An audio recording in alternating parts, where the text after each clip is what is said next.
All right, welcome back. Today we are going to practice writing recursive functions so that we really understand how to use recursion. For today, we'll play with toy examples, and you might think that there's no reason to use recursion, which is true for the examples that we'll show today, but it's more of a mental exercise, which will help you think recursively, which will be important once you learn backtracking.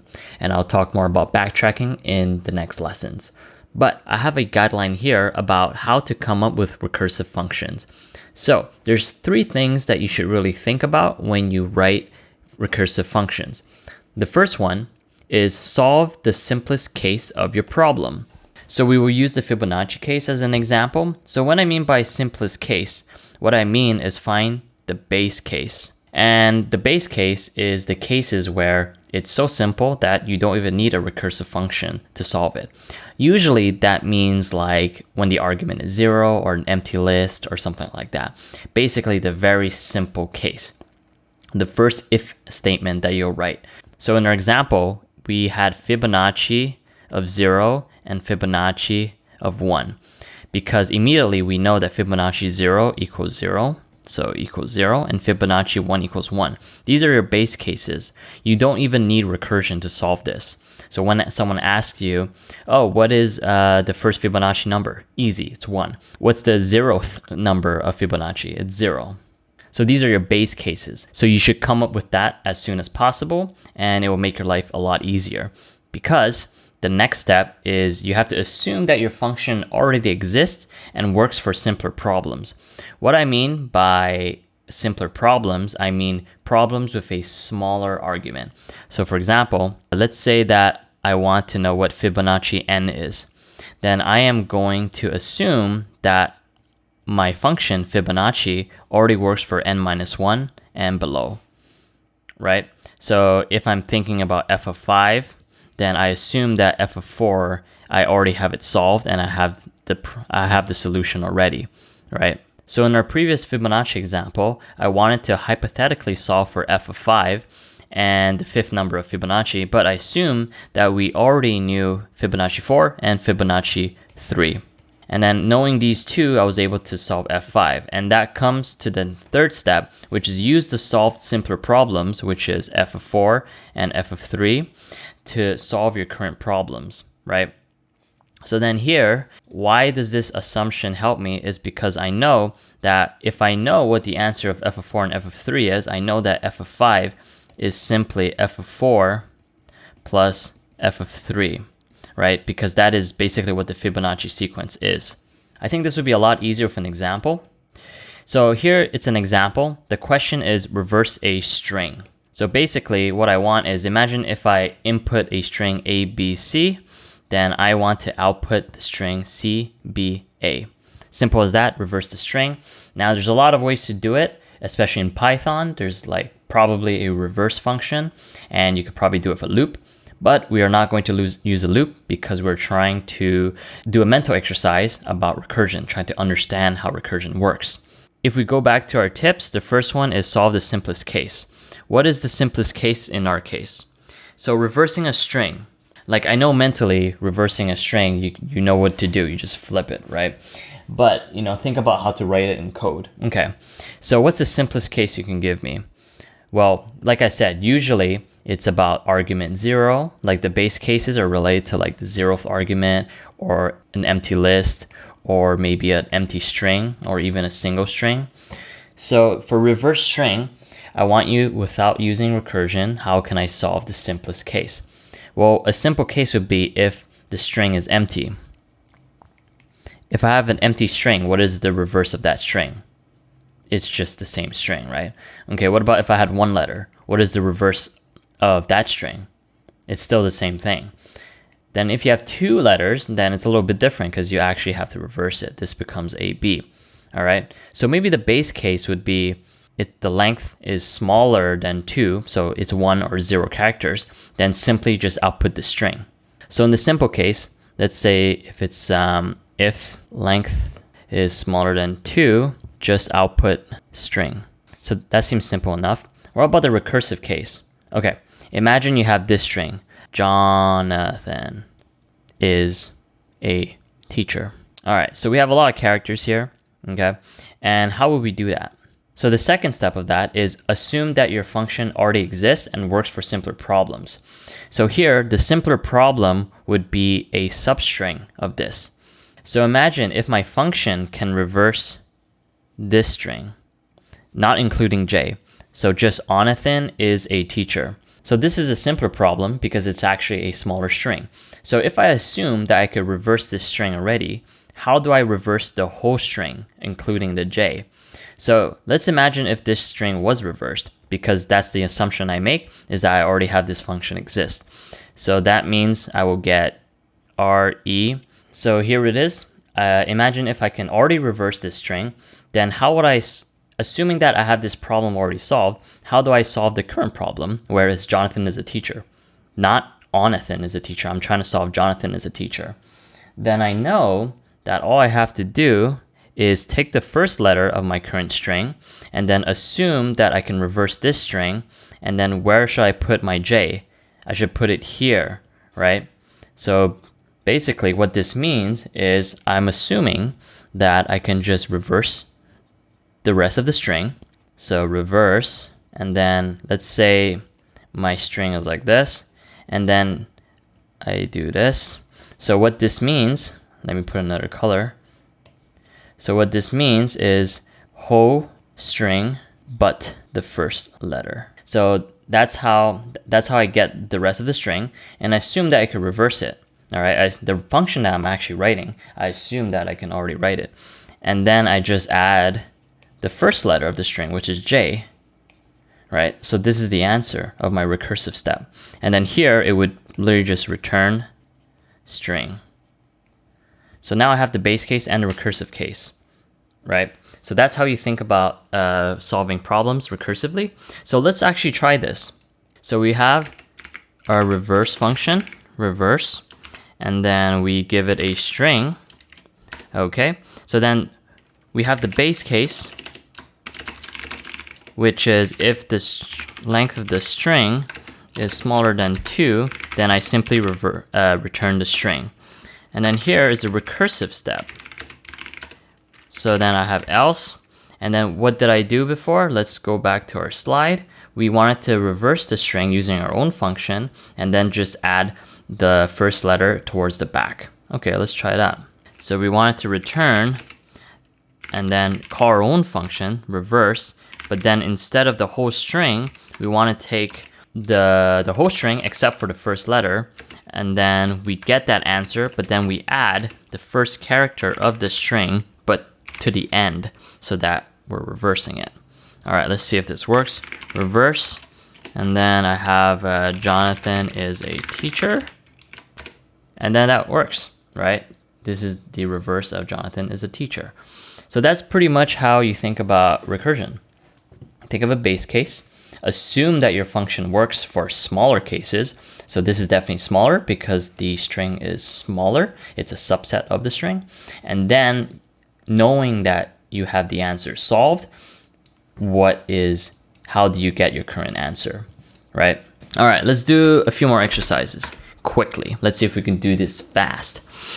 Let me think. All right, let's do an easy one. Let's just call it print list. And then we have a list here. So this is very easy.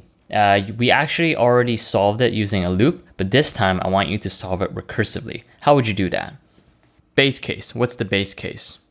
Well, it depends. There's two kinds of base case, but I'll just choose one of them. So let's see. If the base is empty, which is empty, but I'll just write this, if not list. This is actually the better way of seeing if a list is empty. Not, if you remember what this is, it means the opposite of true. And then if a list is empty, it's actually false, and then false. And then if I have false and false, which is not false, it'll become true.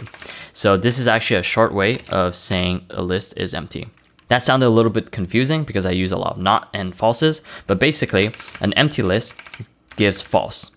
And then the not will turn the false into true. Okay, so if the list is empty, I'm just gonna return and do nothing. But then what I'm gonna do is, oh, by the way, this print list function, I just wanna print every element in its own line, right? So for example, if I have print print list of 1, 2, 3, I will get 1, 2, and 3. Okay, and then else, this is the recursive part. How do we do that? Remember that we can't loop and we can't have variables, so how do we do that? Well, what we can do is we could assume that our function, our print list, works for our smaller set of our problem. So let's just say print list, this works. We can't just print list that, right? Because or else you're kind of using that function to solve your function. But we can assume that we can solve it for a smaller set. So let's just say 1 and then colon, which means the whole list except for the first element. So then we'll assume that this works, and it's gonna print, in our example, 2 and 3, because we're not printing the first element, we're just printing the rest of the list. So if that's going to be printed, then all I have to do is print the first element here, right? Like, you have no idea what the length of the list is, so this is the only way of doing it. And then it'll stop once the list becomes empty. All right.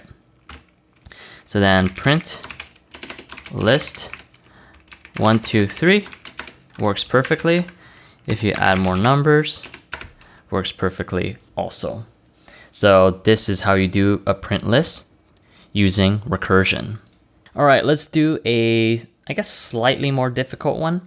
Let's write a function called isInList, which determines if your number n is in the list that you'll give it.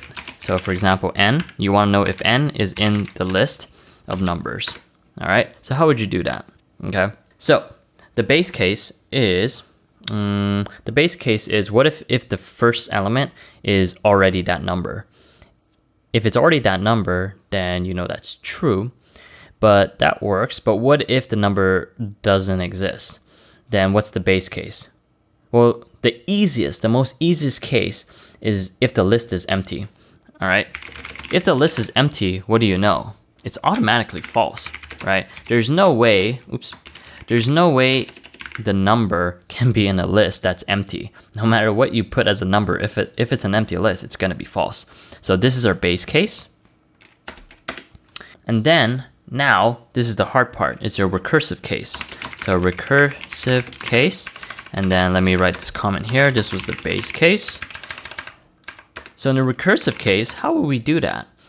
So it's true as long as we have a number that is matched with n in our list. So how will we do that? Well, going back to our slides, we solved the simplest case, that was the empty list. And now assume that your function already exists and works for simpler problems. Okay, so what are my simpler problems? Well, my simpler problems is if I have a smaller list. So let's assume that my function works, isInList, and then I give it n, the same n, but then a smaller list. Let's do 1. So now we assume that this already works. So we're gonna return that. So it's gonna tell me true or false if the rest of my list, for example, the rest of my list has the number. So for example, in this case, imagine if I have these arguments, I have 5 as n and this as a list, then imagine if I am on this list right now, then what I'm gonna do is I'm gonna check if isInList, the rest of the list, and if that's true, then I'm gonna return true. So here, it's already gonna return true, it's gonna work automatically, right? But what if the list was like this, right? And then isInList for the rest of my list will return false because 5 is not in 2, 3, 4, or 1. So then what I'm gonna do is I'm gonna check if the first number is equal to n, because if it is, then it's true, right? So list of 0 equals 5, okay? So list of 0 equals 5, that will return true if it's true. If it's not true, it will return false, okay? So this will work, but what do I do with this? This will give me either true or false. Well, this is gonna give me false. This is gonna give me true. This shouldn't be 5, this should be n. So then what would I put here so that this would work? I would put the OR function, right? So if we look at this case, imagine we had this list, and then list of 0 equals n. We have 5 is equals to 5 indeed, because the first element of our list is 5. then we're gonna get true here. But then is in list for the rest of the list, I'm gonna get false because you know that 5 is not in this list. But we still wanna return true because the whole point of this function is to say, is there the number n in my list? So I'm gonna have the OR operator here.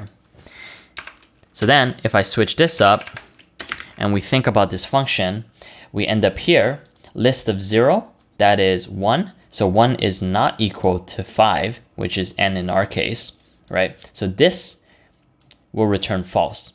However, this function, we assume that this function works for the rest of the list. And then because there's a 5, it's going to return true. So now we have false or true, which still returns true, which is exactly what we want because 5 is indeed in our list. Let's try it out.